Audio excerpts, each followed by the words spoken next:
desculpa porque parece que todo sábado eu tô pregando, né? Não é culpa minha, foi do Jefferson, depois mas tem um vídeo primeiro, a gente vai assistir, depois a gente vai ler a palavra de Deus.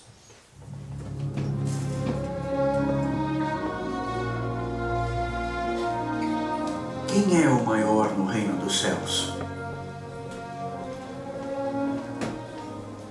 Em verdade vos digo, que se não vos converterdes e não vos fizerdes como meninos, de modo algum entrareis no reino dos céus.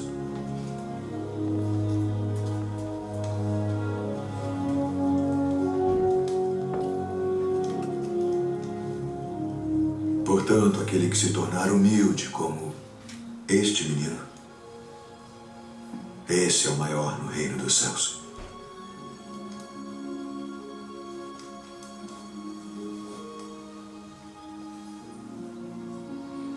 E qualquer que receber em meu nome um menino tal como este, a mim me recebe.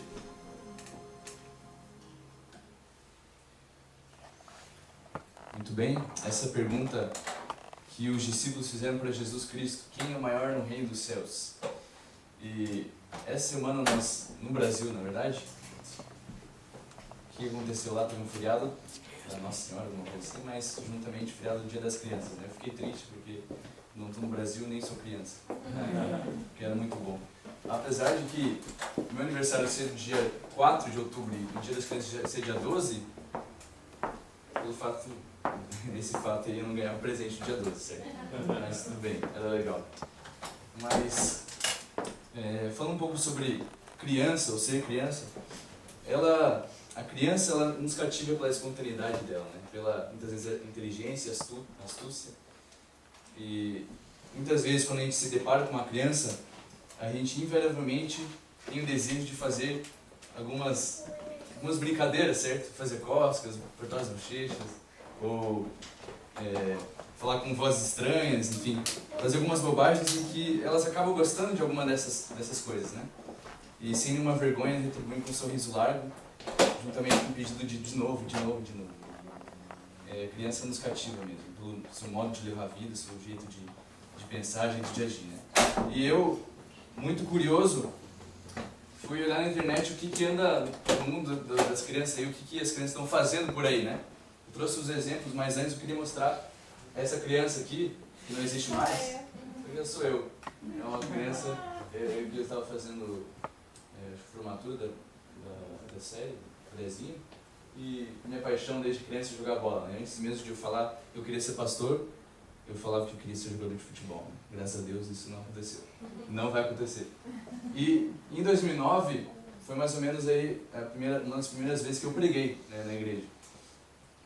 A partir mais ou menos essa época, eu falo pro meu pai, eu não lembro, meu pai disse, né, que eu falava: pai, eu quero ser pastor, mas eu vou ser melhor que você.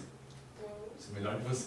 E assim, depois teve um obreiro bíblico do meu pai, que ele falou assim: ó, William, você vai ser presidente da Conferência Geral. E eu nem sabia que era Conferência Geral, nem sabia. Você vai ser presidente da Conferência Geral. Depois daquele momento que ele falou, falava para todo mundo: ó, você é presidente da Conferência Geral, não vou ser só pastor não, vou ser presidente da Conferência Geral. Né?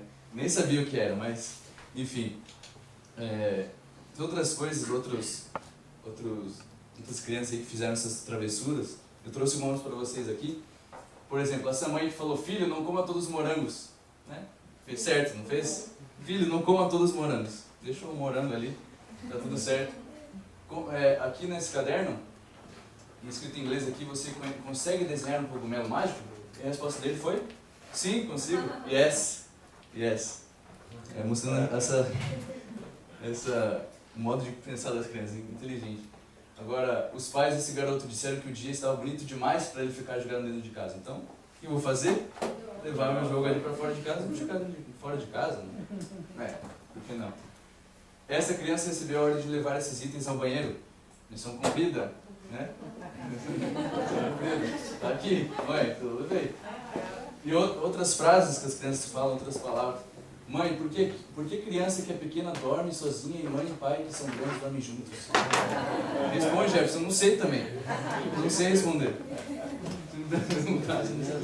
Mãe, praia cansa a gente? Cansa, filho. Quero ser cansado, mãe. Quero ser cansado também. Hoje roubaram meu carro e eu contei para os meninos. Aí o Gabriel comentou, acho que não roubaram não, mãe. Foi alguém que tinha um carro igual e levou sem querer. Fica tranquilo, mãe. Ele vai descobrir depois. Chamei minha filha várias vezes e nada dela aparecer. Daí eu chamei mais brava. Cecília, vem aqui agora. E ela, mamãe, você tem que aprender a esperar. Cecília, 4 anos. 4 anos de idade. Agora, há uma história em 2 Reis 5 de uma menina também. Uma criança. Abra a Bíblia lá em 2 Reis 5. Vamos conhecer a história dessa criança.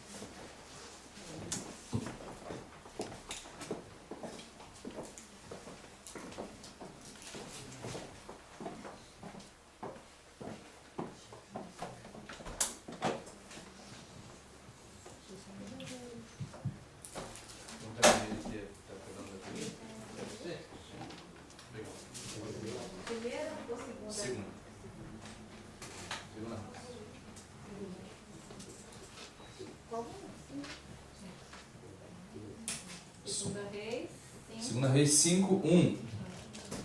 Encontraram? Amém. Encontrou? Mary encontrou, certo?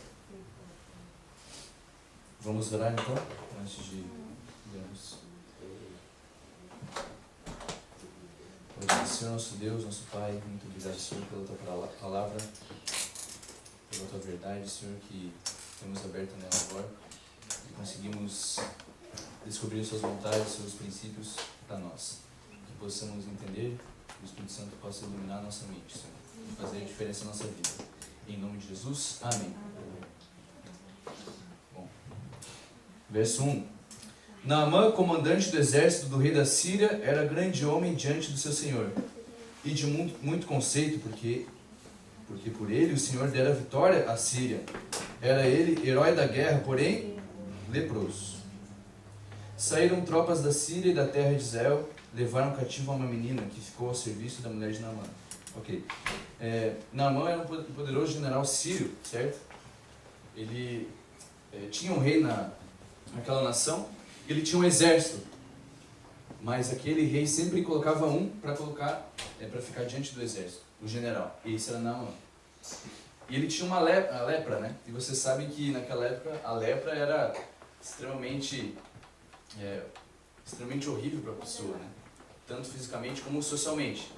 A pessoa, ela quando tinha lepra, era rejeitada pela sociedade. Nós não sabemos por que Naamã, ele tendo lepra, ele continuava exercendo o seu cargo militar. Talvez o tipo de lepra dele não fosse tão grave, ou porque ele era tão poderoso e tão influente que isso não fizesse diferença, a doença dele, certo? Em contraste com esse poderoso general, estava Naamã, estava aquela menina cativa, que tinha, através da guerra contra a Síria e Israel, ela tinha levado como escrava, foi levada como escrava para servir aquele palácio. Alguém sem status, sem proeminência, insignificante, certo? Só servia a mulher de Naamã. Continuando então, verso 3. Disse ela a sua senhora, aquela menina: tomara o meu senhor estivesse diante do profeta que está em Samaria, ele o restauraria da sua lepra. Restauraria da sua lepra. Então foi Naamã e disse ao seu senhor: assim e assim falou a jovem que é da terra de Israel. Respondeu o rei da Síria: vai, anda, e enviarei uma carta ao rei de Israel. Ele partiu e levou consigo 10 talentos de prata, 6.000 ciclos de ouro e 10 vestes festivais. Levou também ao rei de Israel a carta que dizia: logo em chegando a ti essa carta, saberás que eu te enviei Naamã, meu servo, para que o cures da sua lepra. Certo, ali Síria e Israel tinham uma situação de pacificidade, né? Não tinha mais guerra ali, mas eles já tinha acontecido tempos de guerra entre Síria e Israel, ok? Mas o rei da Síria mandou uma carta para o rei de Israel, provavelmente para dar entrada, poder permitir que Naamã entre em Israel, entre no território dele. Então, provavelmente seja por isso.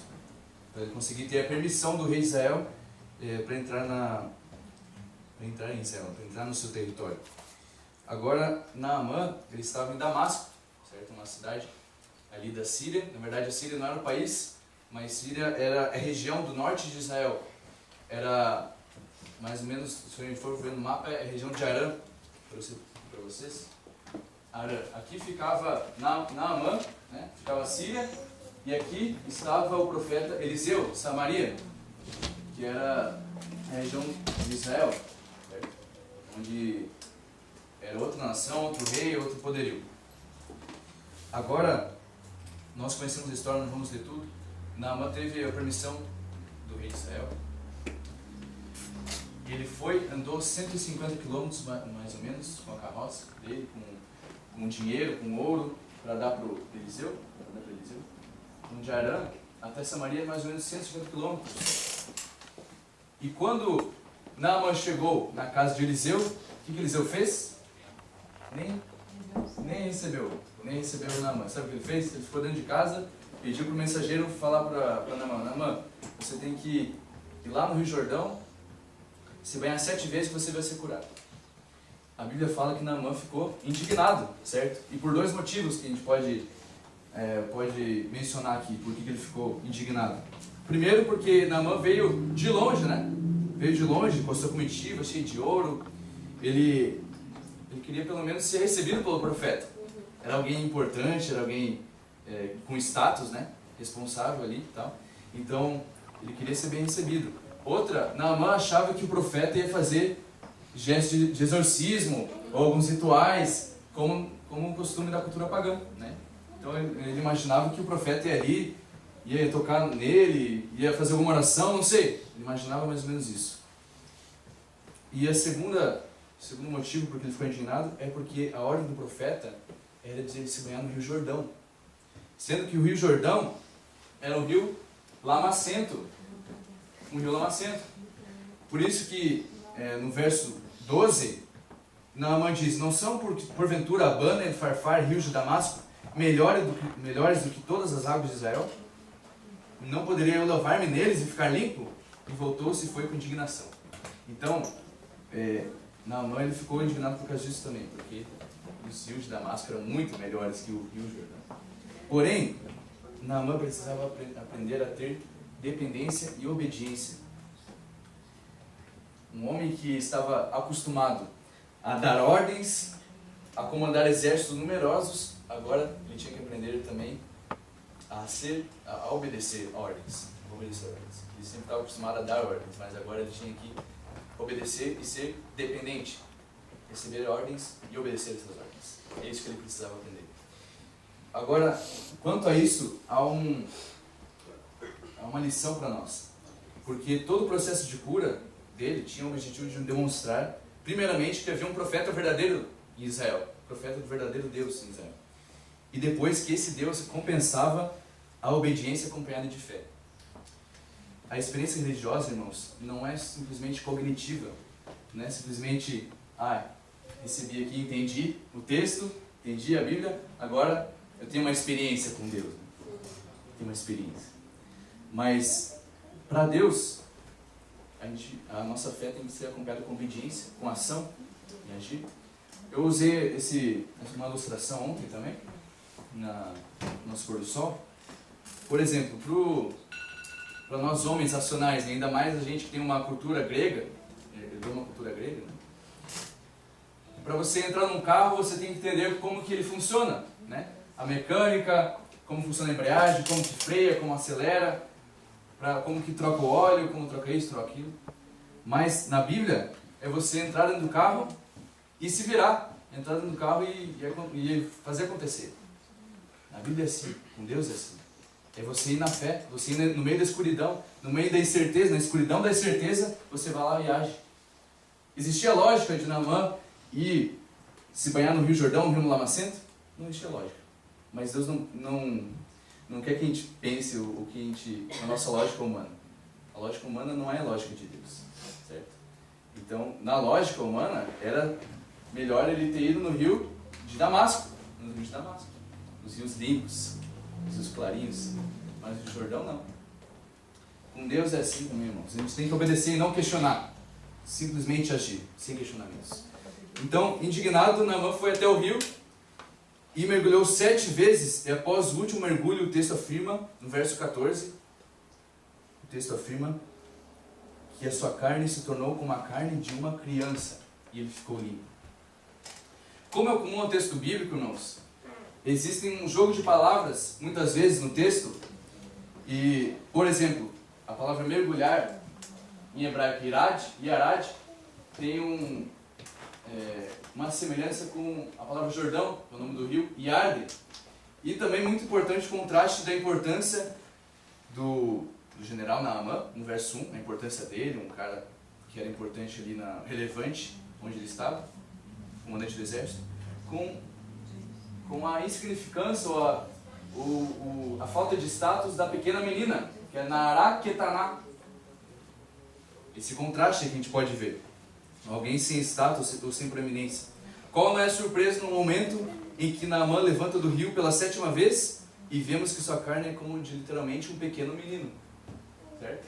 Então quando ele se banha pela 7ª vez, ele é curado, ele se torna como uma menina. No gênero masculino aqui, ó, Naar Katon. Naar Ketaná, pequena menina, ele se torna como a menina. Certo? E o importante general se torna como a menina.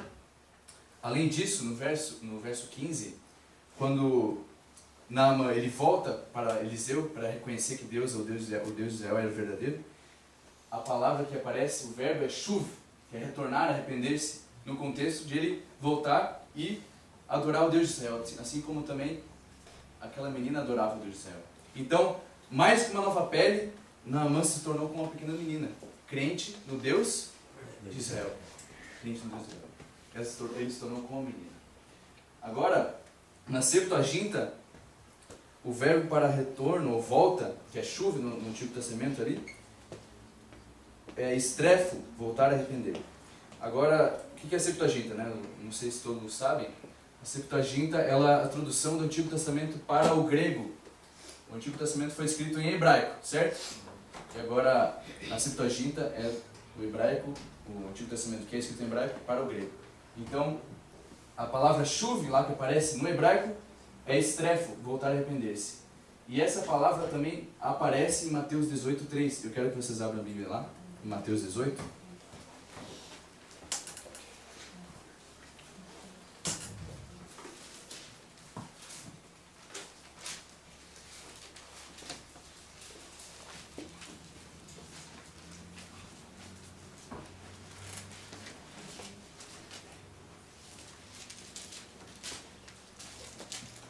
Mateus 18, verso 1. Naquela hora aproximaram-se de Jesus os discípulos, perguntando: quem é porventura o maior no reino dos céus? E Jesus, chamando uma criança, colocou-a no meio deles e disse: em verdade vos digo que se não vos converterdes e não vos tornardes como crianças, de modo algum entrarei no reino dos céus. Converterdes é a palavra que é estrefo, ou chuv no hebraico, que aparece lá também para Naamã. Quando Naamã ele voltou, ele se converteu, voltou para Eliseu. Portanto, aquele que se humilhar como esta criança, esse é o maior no reino dos céus. E quem receber uma criança tal como esta, em meu nome, a mim me recebe. Os discípulos estavam interessados em quem era o maior. Quem era o maior. E quem ia sentar à direita de Jesus no reino dos céus. Isso que eles estavam interessados. Mas essas palavras de Jesus, de se humilhar como criança, de se converter como uma criança, foram um eco daquilo que outrora ele já tinha falado no Sermão do Monte, que é o texto que nosso irmão Jefferson nos leu. Bem-aventurado o quê?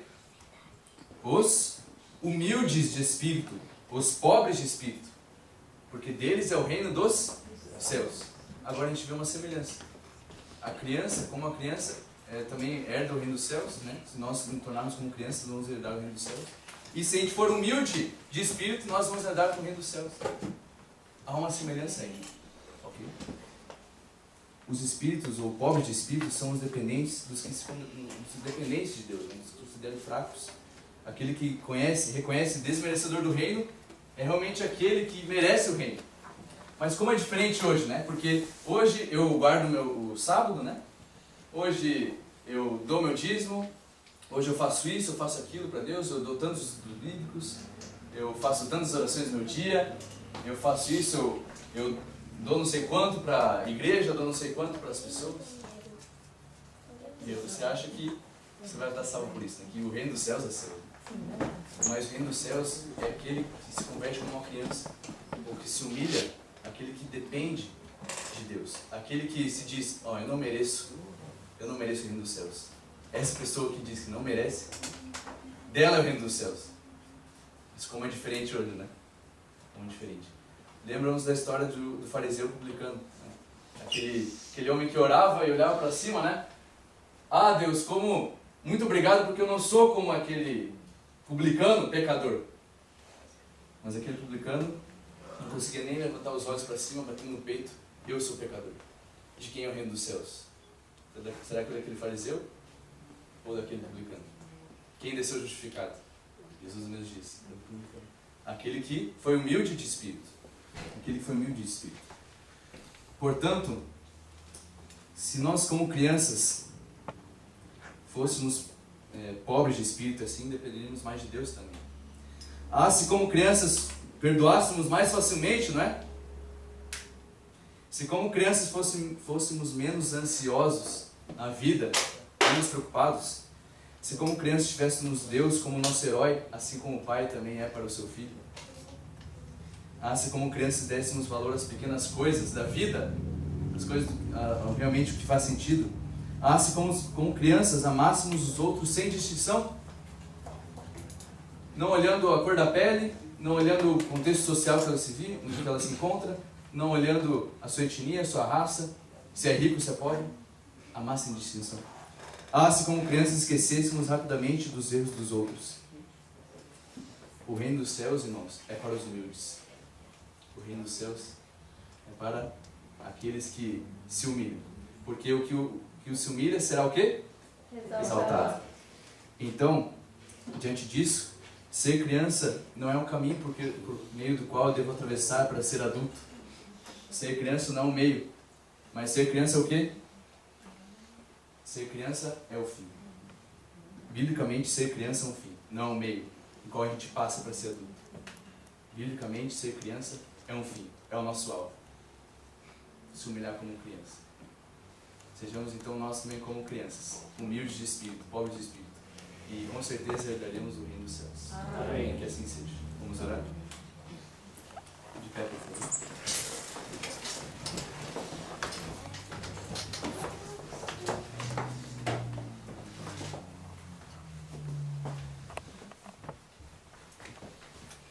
Senhor, bom Pai, nosso Deus, muito obrigado, Senhor, pela Tua palavra que foi revelada para nós hoje. Senhor, nos perdoe pela nossa arrogância, nosso orgulho que temos no coração. Mas queremos, Senhor, hoje nos convertermos como crianças, Senhor. Nos humilhar como crianças. Amém. Ser como eles. Senhor, queremos ser pobres de espírito. Assim, dependeremos mais de Ti, Senhor. Muitas vezes a gente quer ser salvo pelo que a gente faz, ou a gente quer ter méritos diante de Ti pelo que a gente é, pelo que a gente deixa de fazer ou faz. Mas, Senhor, queremos reconhecer que não somos nada, que somos pó, na verdade. E que dependemos unicamente da Tua graça, Senhor. Amém. Senhor, nos torna humildes como crianças, nos torna pobres de espírito. E queremos herdar a vida eterna, Senhor, através disso. Que o Senhor possa nos capacitar também para amar as pessoas sem distinção, para nos andarmos menos ansiosos, para também perdoarmos as pessoas facilmente. Enfim, Senhor, todas essas qualidades que o Senhor deseja que tenhamos, o Senhor nos dê força para que possamos colocar em prática também, Senhor. Amém. Nos dê um feliz sábado na Tua companhia, em nome de Jesus. Amém. Amém.